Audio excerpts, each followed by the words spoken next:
제자 훈련을 하는 그 기관 또 프로그램에 보면 우리 교회도 과거에 우리 제자 훈련할 때에 필독서가 있어요.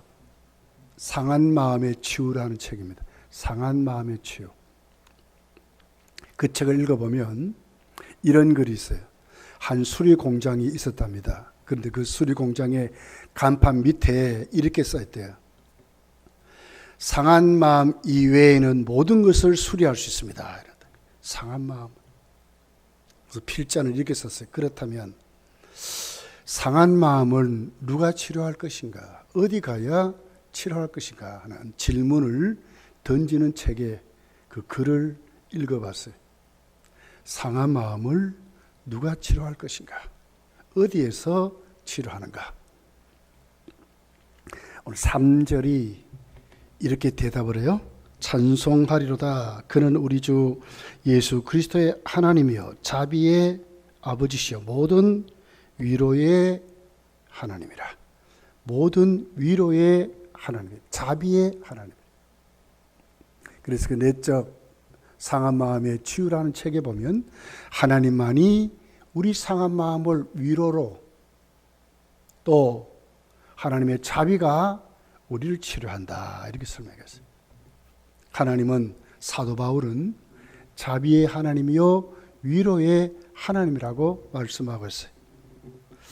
사실 여러분, 저나 여러분이나 정말 하나님의 위로가 필요한 사람들입니다. 왜냐하면 앞 일을 조금도 예측하지 못하고 살아가기 때문에 그렇습니다. 여러분은 앞에 놓여지는 삶을 알고 삽니까?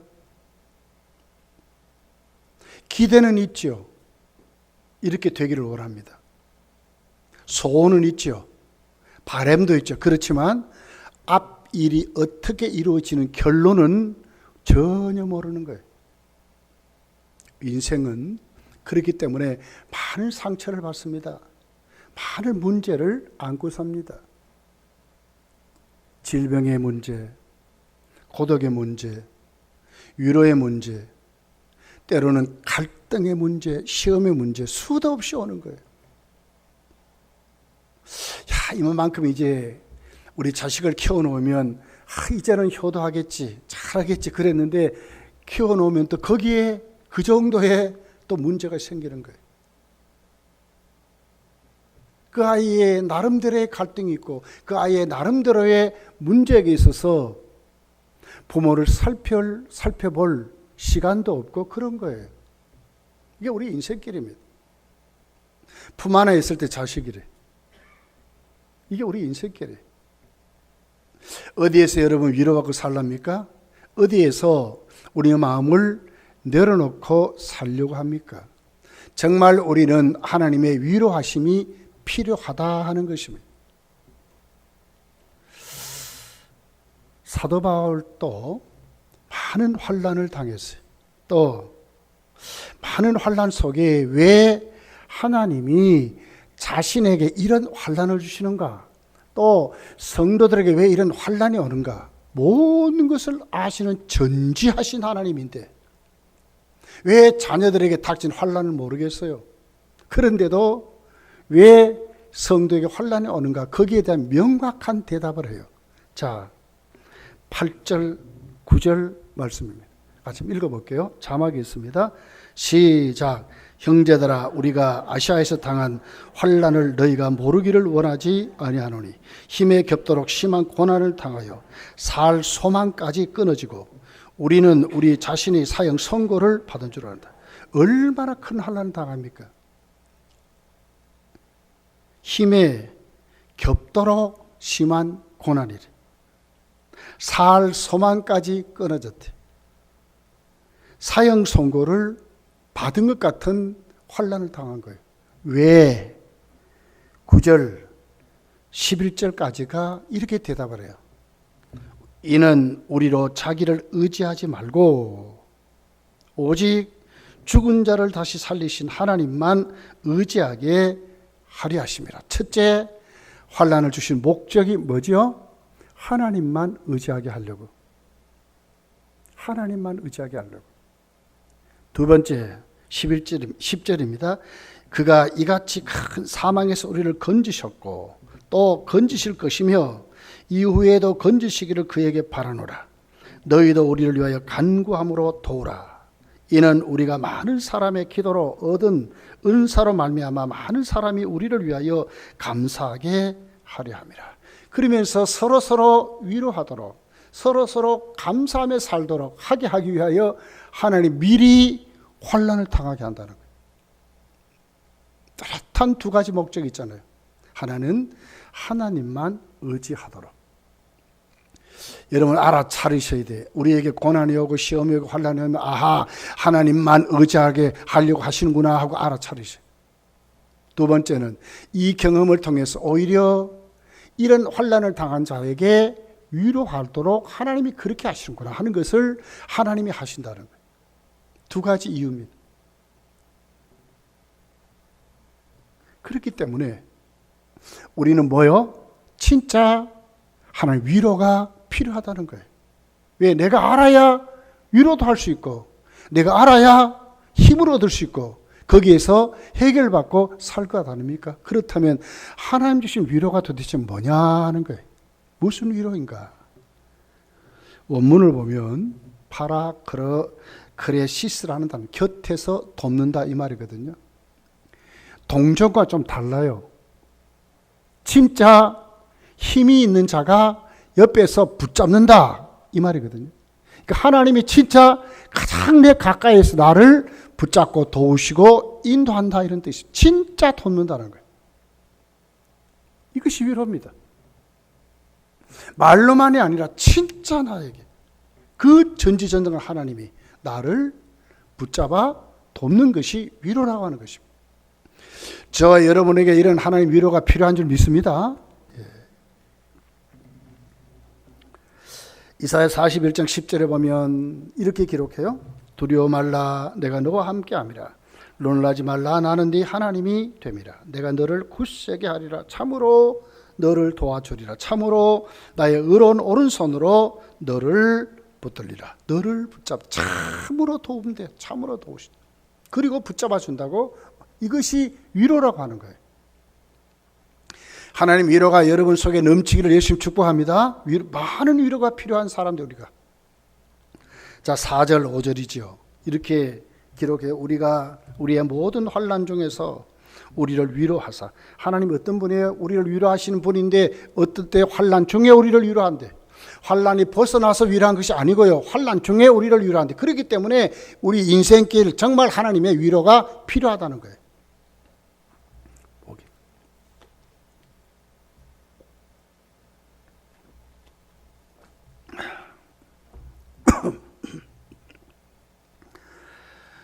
그리스도의 고난이 우리에게 넘친 것 같이 우리가 받은 위로도 그러거든요.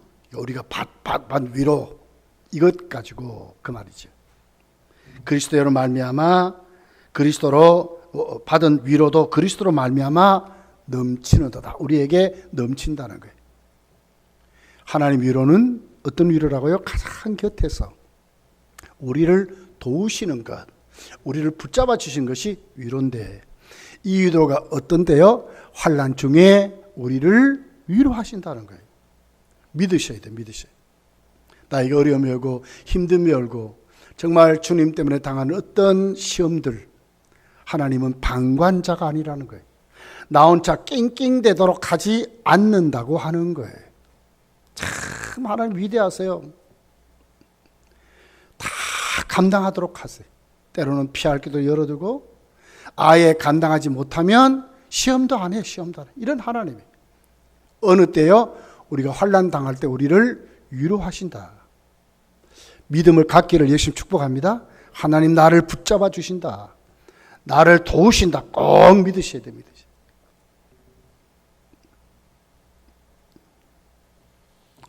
다윗은 누굽니까? 진짜 성공한 왕 아닙니까? 그런데도 다윗이 시편을 보면 고백을 해요. 아무도 내가 의지할 자 없고 아무도 나를 도울 자 없고 정말 기댈 자가 없다고 말해요. 그 주위에 널려 있어 사람들이.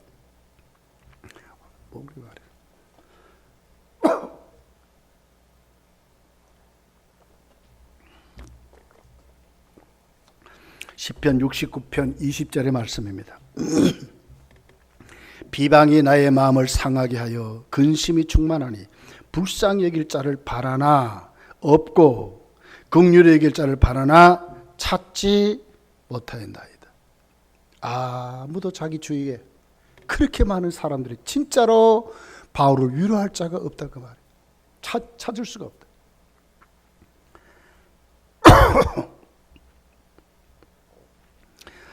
여러분, 하나님은 우리에게 진정한 위로인 줄 믿습니다.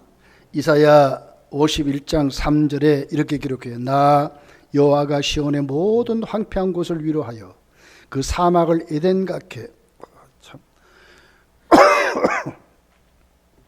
그 광야를 여호와의 동산 같게 하였나니 그 가운데 기뻐함과 즐거움과 감사함과 창화하는 소리가 있으리라. 황폐한 것을 위로한대요. 다 망에 빠진 것 아닙니까? 주저앉을 수밖에 없지요. 그런데 사람은 하지 못하지만 하나님은 거기에 위로하신다는 거예요. 그럼 어떻게 그 결과가 어떻다고요? 여기 보니까 이렇게 기록해요. 광야가 에덴 같고 사막이 여호와의 동산 같아. 인간이 상상할 수 있는 그런 의미의 위로가 아니에요. 하나님만이 할 수 있는 위로. 에덴 동산 같아. 그리고 기뻐하며 즐거워하겠다. 근심이 변하고 슬픔이 변하고 환난이 변하고 황폐가 변해서 기뻐하고 즐거워하도록 하신대. 누가? 하나님이. 우리에게 오는 모든 환난, 어려움들은 여러분 우리가 하나님께 가져야 될 믿음이 뭐냐면 바로 이때 내가 하나님을 만날 수 있는 기회구나 하고 생각하셔야 돼요. 하나님은 방관자가 아닌 것을 생각하셔야 돼요. 아무도 도울 길이 없지만 하나님은 방관자, 바로 요때, 바로 요 시간에, 바로 이런 것에서 내가 하나님을 만날 수 있는 기회다. 왜? 하나님이 환난 중에 우리를 위로하시기 때문에. 그 말 아닙니까? 살다 보면 왜 어려움이 없어요? 왜 슬픔이 안 생기고 왜 내 삶을 포기하고 싶어지는 그런 일이 왜 안 생기겠어요? 그러나 분명한 것은 하나님 반드시 그때 나를 만나 주신다 하는 거예요. 그러니까 성도는 소망 있는 자이고 어느 때인지 간에 붙들 때가 있는 자라는 거예요. 하나님이 나를 도우신다. 나를 가장 가까이에서 내 남편도 모르고 내 아내도 모르고 내 자식도 내 마음을 모르고 내 처한 현실을 모르지만 하나님은 내가 가장 가까이에서 믿습니까? 나를 붙잡고 나를 도우신다는 거예요. 이 믿음을 갖기를 예수님 축복합니다. 이사야 66장 13절에 보면 하나님 위로를 이렇게 표현했어요. 어미가 자식을 위로함같이 위로하신다 그랬어요. 어미가 자식을. 우리 길령 집사, 소담 집사 부부가 있지만 저는 제 아내를 진짜 사랑합니다. 그런데 제 아내는 어떤 데 조금 섭섭할 때가 있어요. 왜냐하면 자식들 하면 눈이 뻥 떠져 버려요. 참 이상해져요. 못 보던 반찬도 나오고요. 생전 보지 못한 뭐 없다 생겼는데 어디서 만들어냈는지 착착착 막 나와. 냉장고에 꽁꽁 얼음 덩어리 되는 그걸 녹여가지고 막 만들더라고. 근데 우리 둘이 있을 때는 좀 그런 게 없어요. 어미가 자식을 사랑하는 사랑입니다. 저는 충분히 이해합니다. 사랑이, 이게 사랑이구나. 기른 사랑, 낳은 사랑이구나. 어미의 사랑이구나. 하나님이 우리를 이렇게 사랑하시지. 가장 좋은 것으로. 힘들고 어려울 때 하나님이 가장 나의 가까이에서 나를 붙잡으시고 나를 인도한다는 그 믿음이 탁 생겨버리는 거예요. 감사한 거예요. 하나님 우리를 그렇게 사랑하신대. 본문 9절을 보니까 이렇게 이는 우리로 자기를 의지하지 말고 오직 죽은 자를 다시 살리시는 하나님만 의지하게 합니다. 하나님 바라보고, 하나님의 사랑은 독점적인 사랑이에요. 절대로 빼앗기지 않는 사랑입니다. 그렇기 때문에 하나님의 사랑을 질투하는 사랑이라고 그러잖아요. 저 여러분 진짜로 하나님께 감사하세요. 왜? 하나님 나를 질투하는 사랑을 하시는 거예요. 절대로 안 뺏기는 사랑을 하시는 거예요. 안 뺏겨. 하나님이 날 구원하셔서 생명책에 내 이름을 기록하시고, 그리고 오늘 또 내 가장 가까이에서 나를 인도하고 붙잡아 주시는 이 사랑을 하나님 절대로 놓치지 않고 빼앗기지 않는 거예요. 제 아내에게도 안 뺏겨요. 하나님은. 이 하나님의 사랑이에요. 깊이 기도해 보세요. 그 같은 하나님을 만나요. 얼마나 나를 사랑하는지, 얼마나 나를 챙겨주시니. 그렇기 때문에 여러분의 슬픔도 하나님께 가지고 나와야 되고요.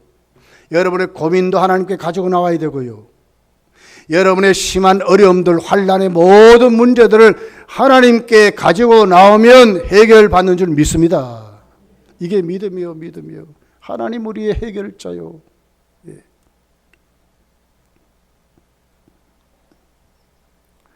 사랑의 교회 전도용으로 제작한 월간 잡지가 있어요. 그래가지고 그 군부대나 유흥과 병원, 약국, 제과점 등에 이렇게 비치해 놓은 잡지, 목마르거든 하는 잡지가 있어요. 목마르거든. 그 잡지에 나와 있는 한 내용입니다. 미국의 그 미스 유니버시아드 진이 된, 그러니까 세계적으로 US, 그러니까 미국의 그 미스 진이 된 여인이 있었어요.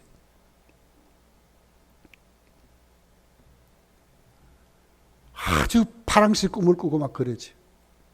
근데 어느 날 그 아름다움이 이제 눈에 띄어가지고 한 청년과 결혼합니다.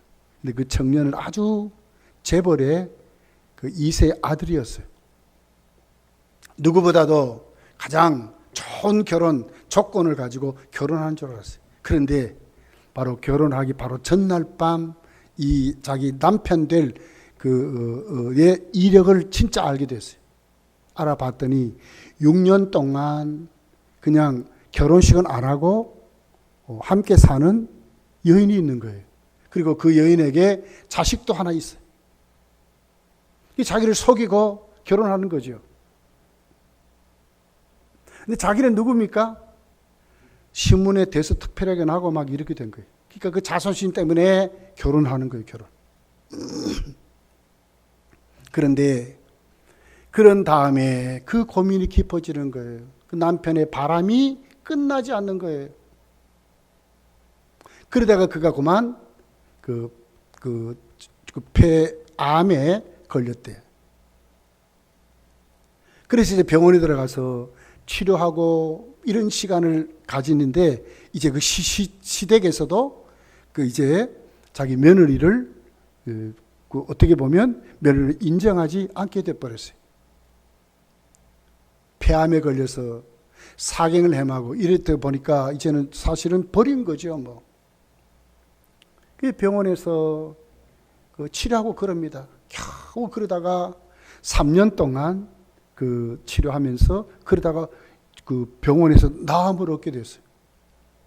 그리고 이제 나온 다음에 이제 그 한 1년 남편과 삽니다. 그런데도 안 끝나는 거예요. 바람이 안 끝나는 거예요. 그래서 내가 자식을 낳으면 남편의 바람이 끝나겠지 그랬는데도 안 끝나는 거예요. 자식을 낳습니다. 그런 다음에 결국은 이혼하게 되는 거예요. 갈 곳이 없습니다. 쫓기다시피 쫓겨났습니다.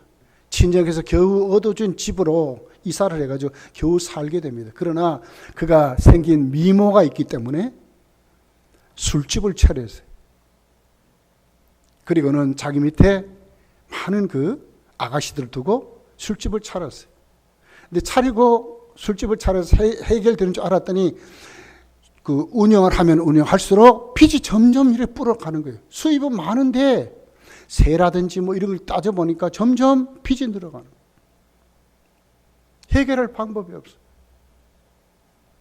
어느 날 자기 후배에게 전화가 왔습니다. 그래서 그 집에 갔더니 분위기가 완전히 천국 같은 분위기를 본 거예요.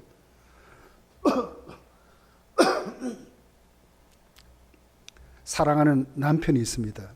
거긴 자녀도 있습니다. 저 아름다운 가정입니다. 그러면서 그 남편의 자기 그 후배의 남편의 전도를 받습니다. 그분은 바로 교회의 전도사님이었어요. 그래서 그 전도를 받고 그 다음 주에 이제 교회로 인도를 받고 갔는데 큰 은혜를 받은 거예요. 진짜 참 위로, 참 살아계신 분은 하나님이시구나. 아무도 나를 붙잡아 준 없는데 자기가 거기에서 하나님이 자기를 사랑하는 것을 느끼는 거예요. 진짜 참 사랑을 만나게 되는 거예요. 말로만이 사랑하죠. 진짜로 날 위하여 주님이 내 죄를 사해 주셨다는 것이 믿어지는 거예요. 그리고 새 사람이 됐습니다. 예. 그때부터 이 사람이 이제부터 새로운 사람이 돼서 하나님 앞에 아름다운 결실로 참된 바로 이 술집을 청산하고 거기에 그 아가씨들을 전도하는 그런 프로그램을 만들어서 좋은 센터를 운영했다고 하는 글입니다. 아무도 붙잡아주지 못하는데 진짜 나의 참 위로자는 하나님이신 것을 그가 알고 그런 삶을 살아갔던 내용이 목마르거든 하는 그 잡지에 실린 것을 제가 읽어봤어요. 진짜 우리에게 위로자가 누굴까?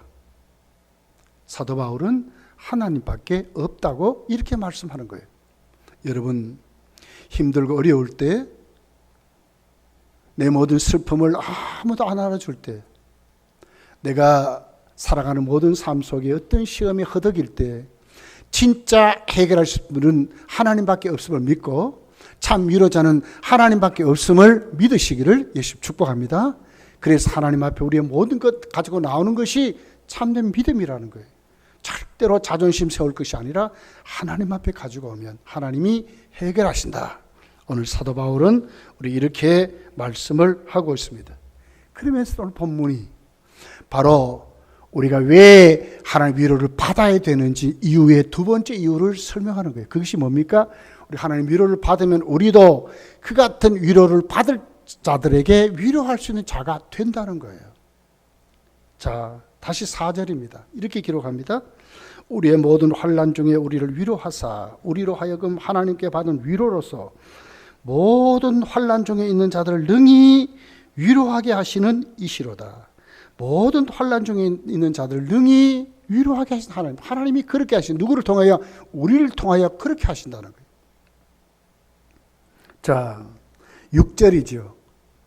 우리는 환난 당하는 것도 너희가 위로와 구원을 받게 하려는 것이요 우리가 위로를 받는 것도 너희가 위로를 받게 하는 것이니 이 위로가 너희 속에 역사하여 우리가 받는 것 같은 고난을 너희도 견디게 하느니라.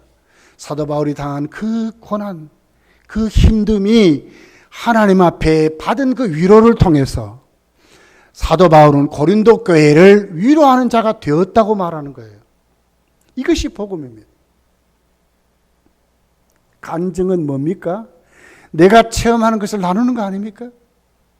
내가 하나님께 회복된 것, 하나님께 복받은 것, 하나님이 나에게 오늘도 붙잡아서 나를 어떻게 구원하셨는지를 나누는 것이 간증 아닙니까? 이것이 성경이 말하는 참된 위로라고 하는 것입니다. 죄지어서 그 죄의 결과로 마땅히 지옥 갈 인생, 인생보다 더 불쌍한 인생이 어디 있어요? 이 땅에 수십조 원을 가지면 뭐해요? 지구 전체를 가지면 뭐해요? 시한부 인생, 잠시 살다가 우리 생명 끝나면 지옥 가는데요. 영원토록 그 불못에서 남의 탓하면서 영원토록 살아야 되는데요. 저주하며 살아야 되는데 거기에 무슨 기쁨이 있고 무슨 감사가 있어요. 영원토록 그러는데 이거보다 더 불쌍한 사람이 어디 있겠어요. 근데 그들에게 하나님 위로를 전하는 것, 이거보다 더 좋은 일이 어디 있겠습니까? 하나님을 소개한다는 것 얼마나 위대한 일입니까? 이 세상에 어떤 것보다 가장 귀한 것이 하나님을 소개하는 것입니다. 하나님의 위로를 전하는 것입니다. 내가 이런 위로를 받았다고, 내가 이렇게 해결했다고, 당신도 거기 가면, 하나님께 가면, 당신도 검단교회 와서 예수님 영접하면, 예수님 영접하면 이보다 더 큰 소식이 어디 있습니까? 이 굿뉴스입니다. 가장 큰 소식입니다. 소식.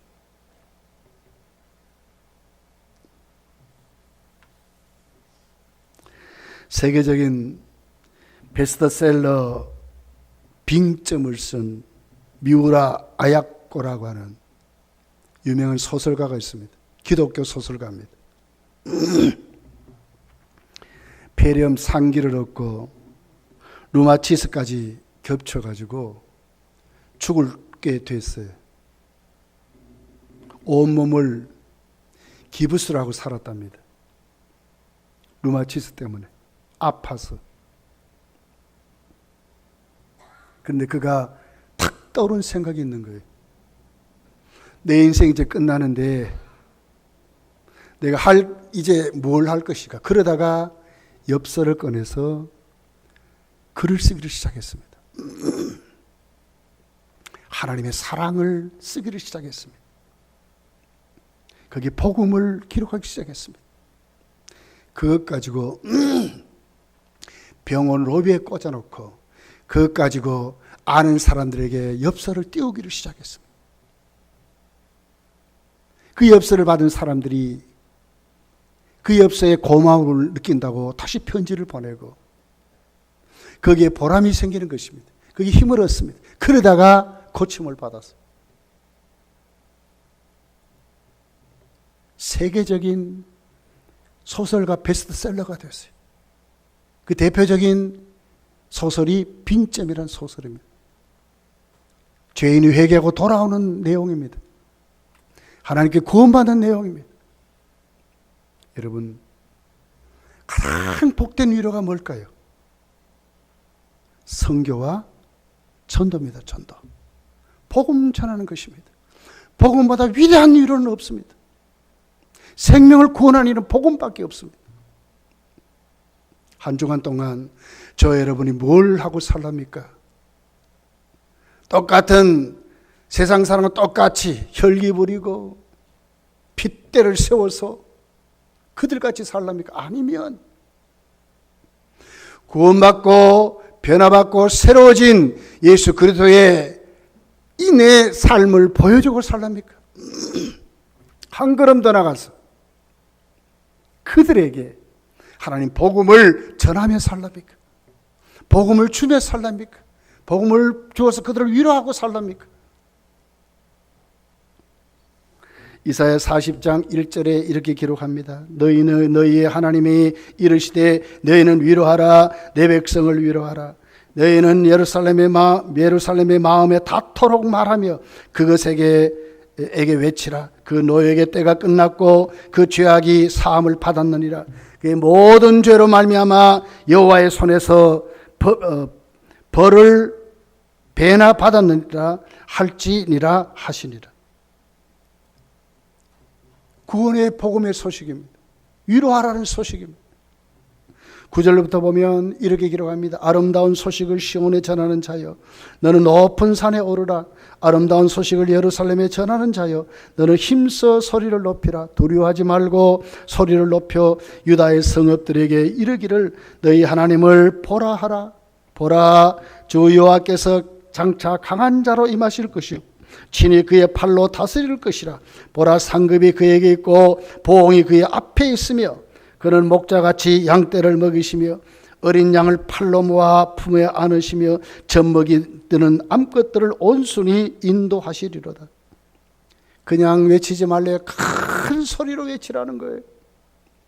하나님 위로하심을 큰 소리로 외치래. 하나님의 구원하심을 그렇게 전하고 살라고 그렇게 말씀하는 거예요. 한 주간 저와 여러분 이제 또 세상에 나갑니다. 여러분, 위로한 하나님은 어떤 분이라고요? 위로의 하나님인 줄 믿습니다. 어느 때에 환난 중에 우리를 위로하신답니다. 우리 모든 것 다 하나님께 가지고 나가면 하나님께 위로를 받을 수 있습니다. 우리 가장 가까이에 누가 계십니까? 내 아내, 내 남편, 내 자식보다도 하나님이 내 가장 가까이 있습니다. 그리고 나를 도우시고 인도하신다고 말씀합니다. 이것이 위로라는 단어의 뜻입니다. 하나님은 우리를 그렇게 하세요.